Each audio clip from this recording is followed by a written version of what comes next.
going on, guys? Welcome back.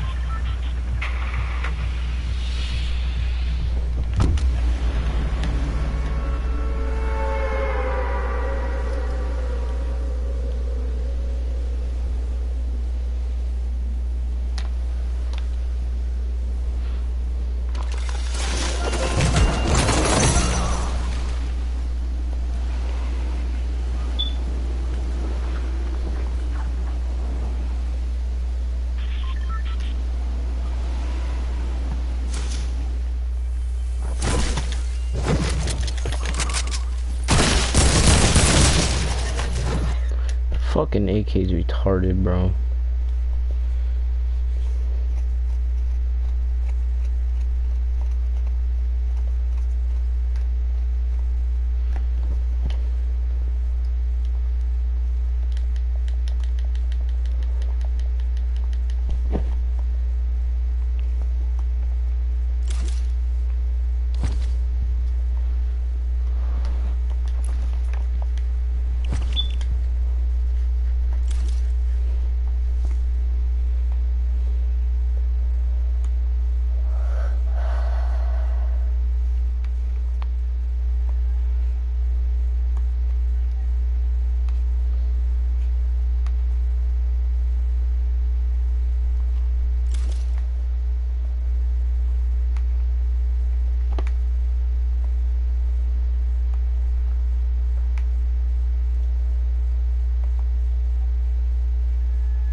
Oh my fuck.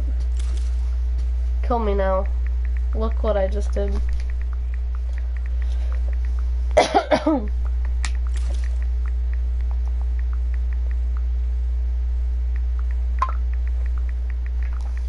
I can't pass this one for shit. Cheating, not cheating. Either way.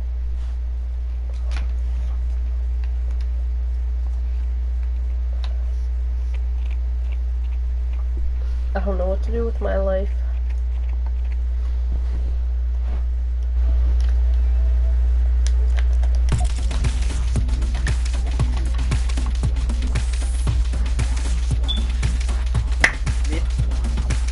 In this lesson, culture and society in the 18th century. The 18th century saw the rise of Parliament, most notably the emerging power of the Prime Minister and the House of Commons. These political changes reflected a broader change in British society. The population explosion, increased wealth, relative political stability, advances in agricultural production, and better medical practices led to a huge population boom. Great Britain's population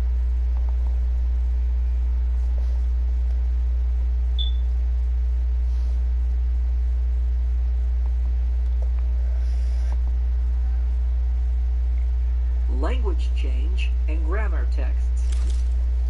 The abundance of print materials encouraged efforts to standardize the English language. To publishers, standards were a cost-saving measure. If writers and editors adhered to the same standards, the printing process could be replicated for a wide variety of materials. Writers curbed their use of italics and limited capitalization to the initial letter of proper nouns and the start of sentences. These changes made publishing less complex, but simple language changes scholars formally concerned. Many authors are apprehensive about the increasingly literate public.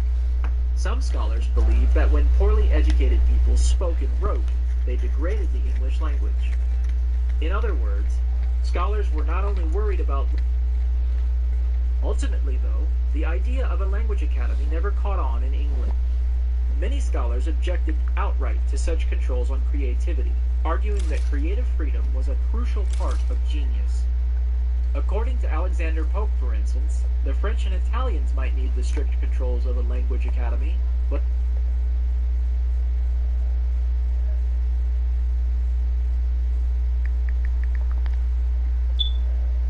Characteristics of 18th century literature.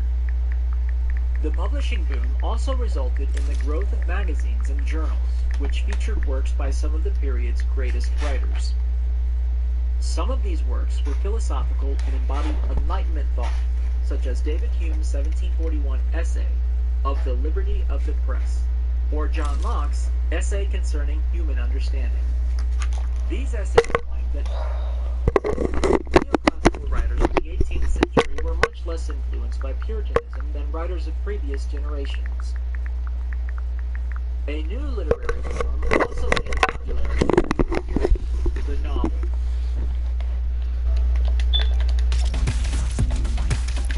Even after serving jail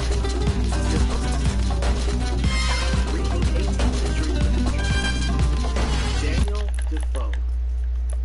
No author embodies the changing social hierarchy of the 18th century better than Daniel Defoe. Defoe's parents were members of the lower middle. Even after serving jail time, Defoe had a habit of taking unpopular opinions and unnecessary risks. He worked as a spy for the Tories. The Life and Adventures of Robinson Crusoe. The Life and Adventures of Robinson Crusoe was popular from its first publication. It was different from other novels on the market because it focused on a man of humble birth. Many early novels were memoirs of the rich and famous. Crusoe was not even a wealthy merchant. He was an ordinary young man who had extraordinary adventures. Over the course of the novel, the hero survives 2 shipwrecks, is marooned on an island. Alexander Pope. Like Defoe, Alexander Pope was not a member of the privileged class. In some circles, he was even more despised than Defoe. The Rape of the Lock. Pope's famous mock heroic epic, The Rape of the Lock, is based on an actual event. The character Booker is based on Arabella Monroe, member of Pope's circle of influential and wealthy people. Note the strong rhythmic quality of Pope's work. Pope is considered the master. Here are the main characters.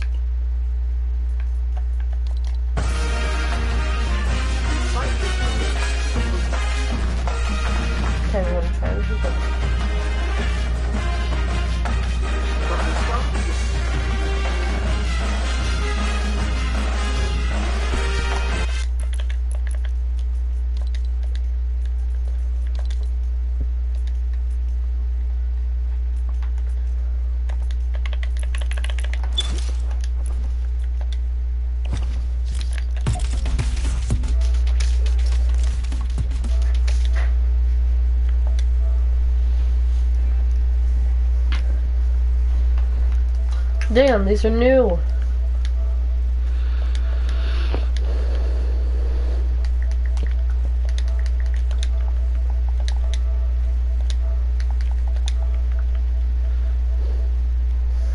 Why does Alexander Pope use the style and narrative from form of damn, I messed up.